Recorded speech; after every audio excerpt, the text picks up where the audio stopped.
All right, let's go ahead and get started. So once again, my name is Kevin Hancock, Director of Solutions here at Exostar. Thanks for joining me today for From Forecast to Fulfillment, how real-time demand signals improve your operational agility. So before I dive into the formal presentation, just wanted to cover a few housekeeping details. Today's webinar is scheduled to last 30 minutes. That does include Q&A. Now, you're going to be muted during today's presentation. However, there were some questions submitted prior to the webinar, so I've got those on a slide at the very end, so I'll be answering those. If for some reason we do have an outage, just wait for a minute and try to reconnect. You can either just refresh your screen or use that link that you received via email to join back into today's session. If at any time you'd like to speak with one of our supply chain experts, or if you have additional questions, you can reach out to us a couple of different ways. You can email us at supplychain, all one word, at exostar.com, or you can come to our website, www.exostar.com. There's a chat feature there on every page, and somebody will be happy to answer your questions via that medium as well. All right, so with that, let's go ahead and dive into the formal part of the presentation. So what we're going to cover today is what you see here. I want you to be able to understand how Exostar can provide you visibility into the demand signals that you get with your customers. How you can use one of our products, Demand Line, to solve that problem. And then obviously we'll give a summary, and then we'll answer those questions that I mentioned before.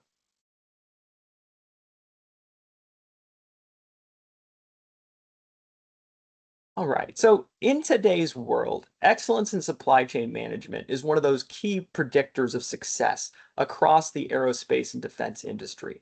Now, I'm focused on aerospace and defense because this is really one of the prime industries that Exostar works across, and it's where we provide a number of supply chain hubs for large prime contractors out there that many of you may be utilizing today. What we're going to show you today is a way to get some automation in that process of getting information from those and then obviously acting upon that information. Now, there's a number of studies, as many of you know, across the supply chain, and supply chain disruptions are one of everyone's top concerns. Now, what we want to try to avoid is disruptions that are caused by either a lack of information that we're receiving from our customers, or that same kind of lack of information that we may be receiving from our suppliers. Now, many of the large primes and obviously other sized vendors out there have various supply chain portals that they've set up to improve that collaboration between them and their supply chain. What we want to be able to do as easily and as quickly as possible is to get that information so we can act upon it. And so let's talk a little bit about that. So when we talk about inaccurate demand, there's a lot of effects that we see as both the supplier and that our customers are going to see because of that. Right? There are obviously inventory management issues, both the inventory I'm carrying, as well as the inventory of parts and materials that I need to possibly make those end components that I then am going to ship to my overall customers. This includes not only overstocking on my part, right? I may make too many things to fulfill a particular demand, or I may have stock outs. Both of those things are going to increase my overall costs. Those increased costs are also caused because because I'm trying to rush, if you will, or fix a particular issue, because oftentimes these things aren't noticed until there's a particular problem. We're going to have to do things that are outside the ordinary, like expedited shipping, do an additional production run, possibly have to go procure additional materials that are outside our current window. All of those things are going to add into those operational costs. Now, that's obviously going to affect my customer and my relationship. My supplier scorecard may be affected with that particular organization that I'm working with or multiple organizations that I'm working with, but it's also going to put a strain on my supplier relationships. If I'm negotiating with, a commodities vendor for a particular term or particular favorable status, then I'm going to get less favorable terms if I can't accurately predict my demand over time. And obviously, all of us want to collaborate easily and quickly with our supply chain. And this may give them an opportunity to reduce the collaboration that they want to have with me because they're seeing me as a less reliable supplier or obviously a less reliable customer. Now, as I mentioned before, one of the things large organizations have done have or what they've created, if you will, is a number of different supply chain portals out there. All of us are constantly being, sent emails on a daily basis to, I need to register for this particular application, or I need to register into this portal. I need to provide my additional I-9 account information, et cetera, into this portal for this particular organization I work with. Now, that's great from that organization's standpoint. It allows them to centralize that information, but it makes it tough for me as a supplier because now I've got to go to all these different locations. I've got to go to all these different supplier portals, log in on a daily basis, or often I can't do it on a daily basis, so it's a weekly basis.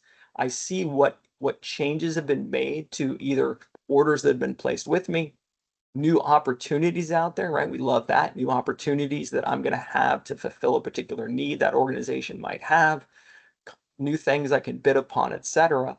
But I'm going to have to do this, like I said, on a periodic basis to understand what changes have occurred in either in that demand from that particular customer.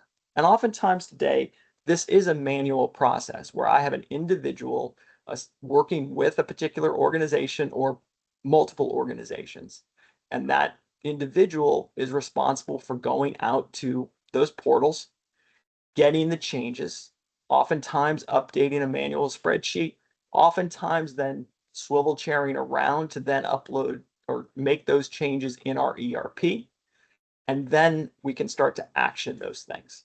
And sometimes there's a process there in the middle where I need to, provide a promise date or update a particular change that occurred, et cetera. So those kinds of change management functions also have to be taken into account with my organization. Now, many of you use Exostar today to connect to those different supply chain portals. You've come to Exostar because, as I mentioned, we host, a number of these different organizations' supply chain portals. What Exostar has allowed you to do is get that information, provide that information once, use that same credential and verification of both your organization and you as an individual to work across a number of different supply chain portals. So you don't have to use or you don't have to go through a different vetting process to get into Boeing. You can use those same credentials that you got to get into Raytheon, et cetera. If you provided information about your organization, name, address, DUNS number, et cetera, those organizations are often picking that information up on a repeatable basis from Exostar's database, if you will, our master data model, I should say. And that often includes things like reps and certs about how you're doing for a particular certification or representation about what your say your cybersecurity requirements are, those things.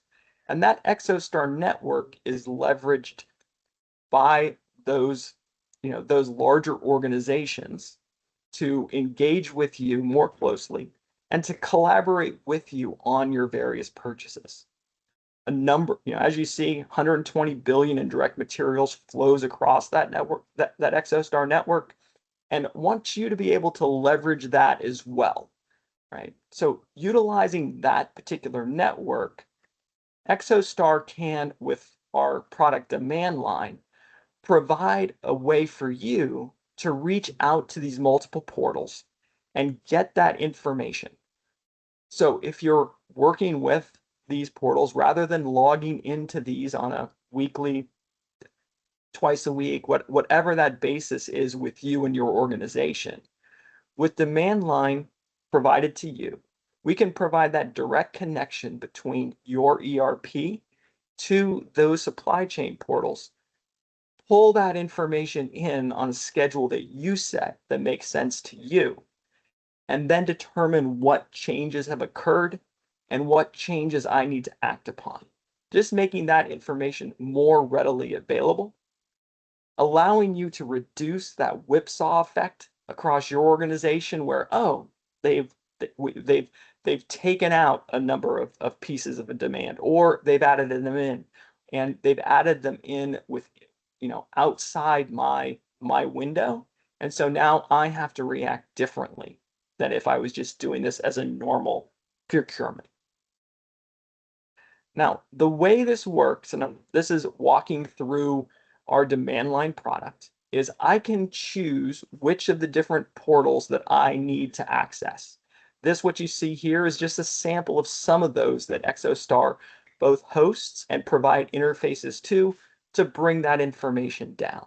So you set the schedule, and you will see a list of all the different Exostar supply chain portals out there and others that are actually outside Exostar, because what we've been able to do is determine how can we get information from a number of these across the aerospace and defense industry and bring them into one model.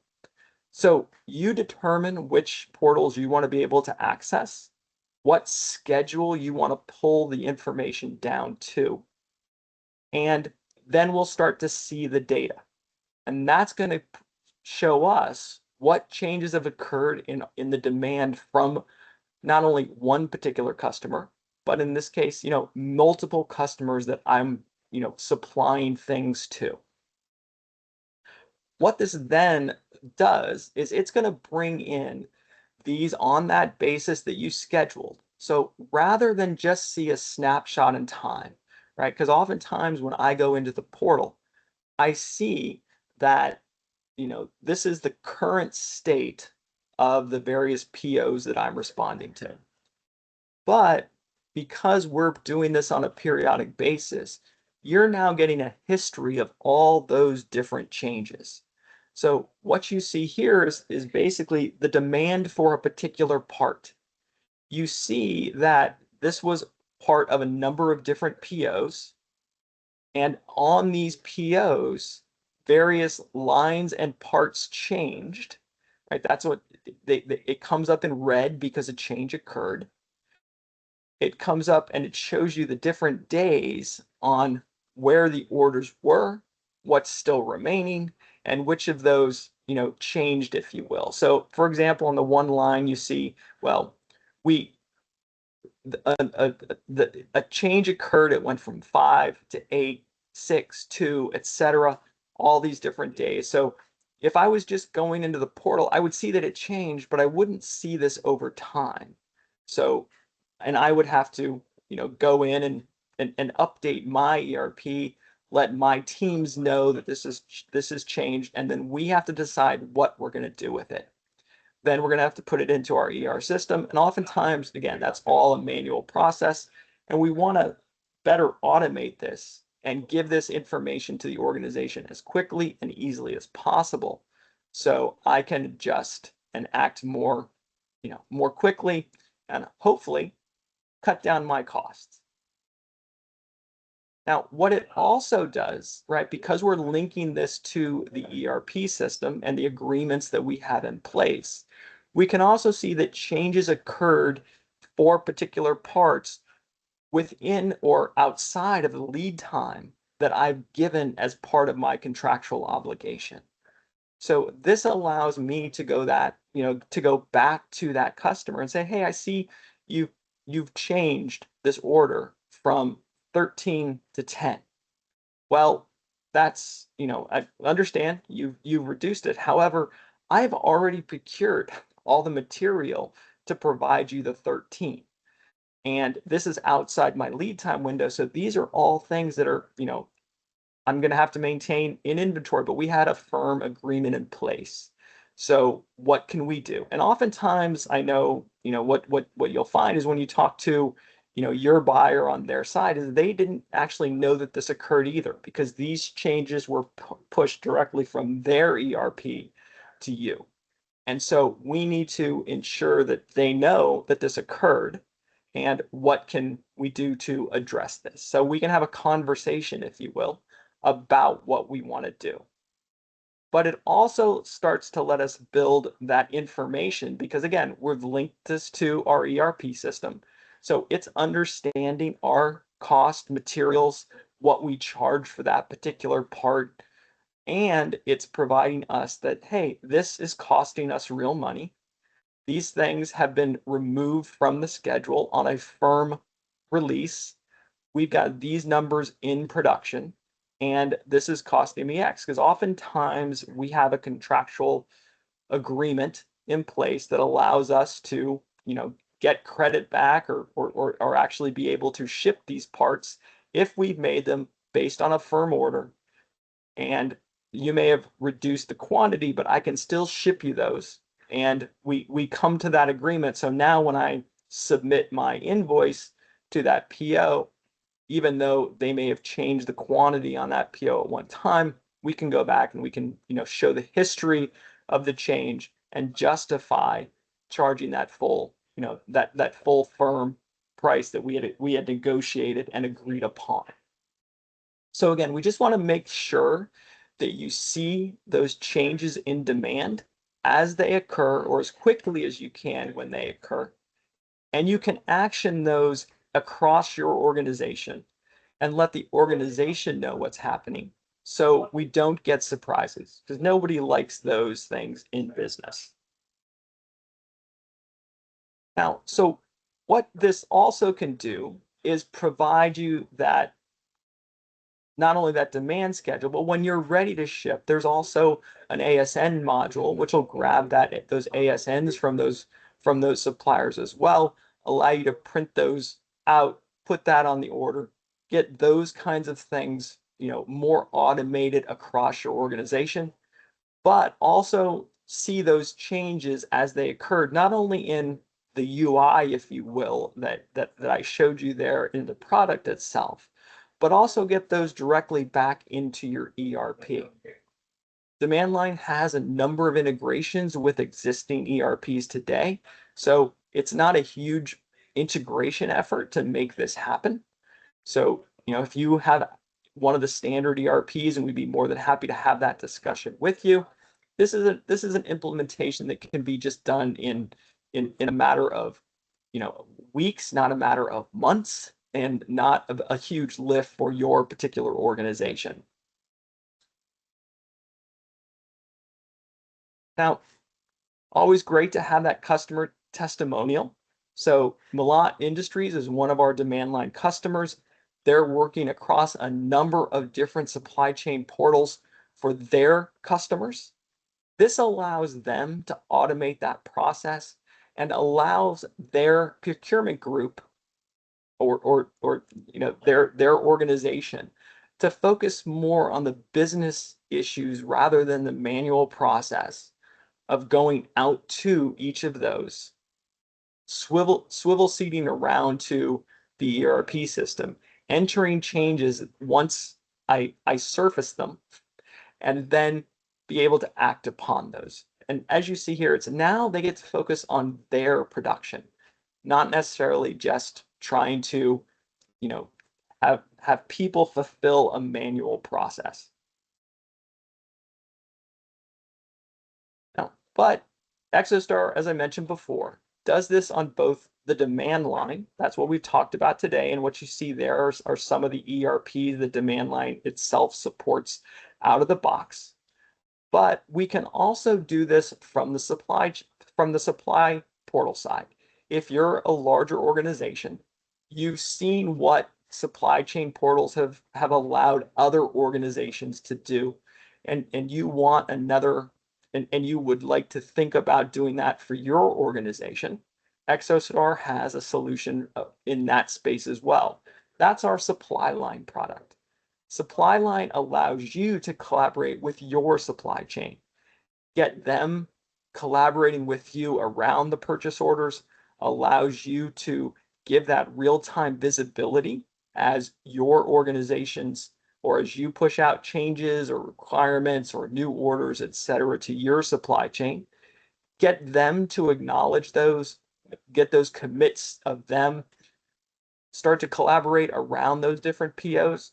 If they've got demand line and they choose to, they can push, information from their RP directly to you. So you see what their work in progress is.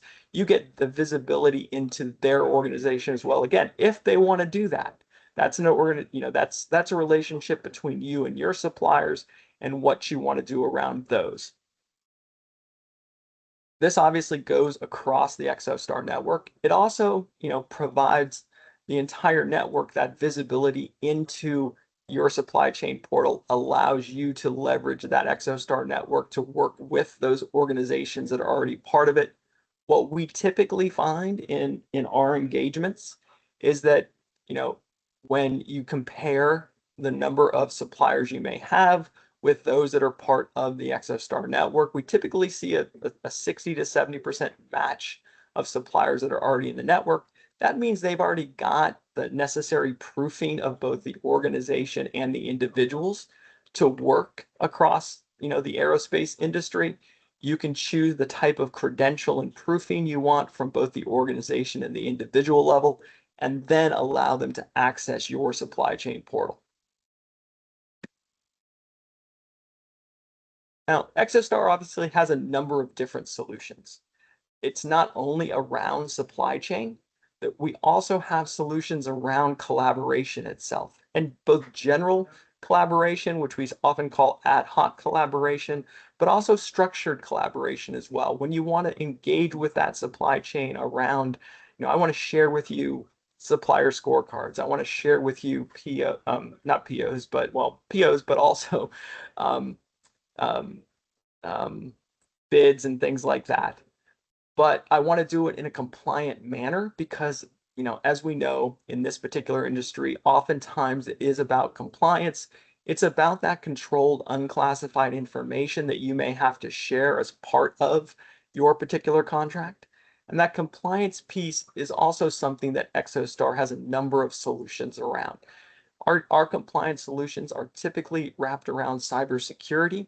And as many of you know today in the Department of Defense, it's around that CMMC compliance, both you allowing to assess and attest that you are CMMC compliant, making sure that you're ready to engage with that certified third-party assessment organization to do that requirement that you may have to fulfill a particular level of CMMC. So as I mentioned, we got some questions in prior to today's session. These are those, so let me go ahead and answer those. So does this allow me to share commit data with my customers as well? It does. So again, what this is going to provide is both not only that ability to get information from those supply hubs, but it's also going to allow you to set up that direct connection between your, what you're doing in your ERP and push those changes directly back out to those supply chain portals. So as you make those promise dates, commit dates, et cetera, we can make that a non-manual process as well. How do I see if a delivery date from the customer is pushed out rather than canceled? Hopefully that was actually clear when I actually showed you the screenshots. What you saw when I chose a particular part and I see the changes over time, you see that sometimes, the demand hasn't necessarily, um, canceled, right? We either chose it, we've changed when a quantity is particularly or is required, when it's going to be delivered, etc. So that all of those different changes are tracked and put in place, gives you those warnings, if you will, right? Puts them in red, allows you to see what those changes or when and what those changes are. This does show both push-ins and or pull-ins and push-outs. You'll often see that, and it's something that you may not necessarily see today if you're not going in those supply chain portals every day, right? Because you're oftentimes not seeing those different pull-ins and push-outs, but you will see them here because you're going to get that information as often as you want it. And oftentimes that's going to be on that daily basis. Oftentimes that's going to build up that history over time and give you an idea of how demand is changing over time. So you can adjust your production schedules, your requirements for raw materials, et cetera, to build those parts, get to that particular model. And then what about when you're actually ready to ship those parts, right? Question 4 here. So again, I kind of talked about this. I didn't show it, but I will make sure I do that in the next in the next presentation. There is also an ASN module part of this that allows you, once you're ready to ship that particular order, it allows you to, grab that ASN from that particular supplier, print out that ASN label, put it on the package, include it, as part of the packing list, etc., and be able to again, make this a non-manual process, so you can provide that functionality as well. So everybody, that concludes my presentation today. Hopefully this answered some of your questions about enabling that forecast, doing it in an automatic manner, getting better visibility into those overall forecast changes. Thanks again for joining me today. Hope you have a great rest of the day and have a great week. Thanks so much.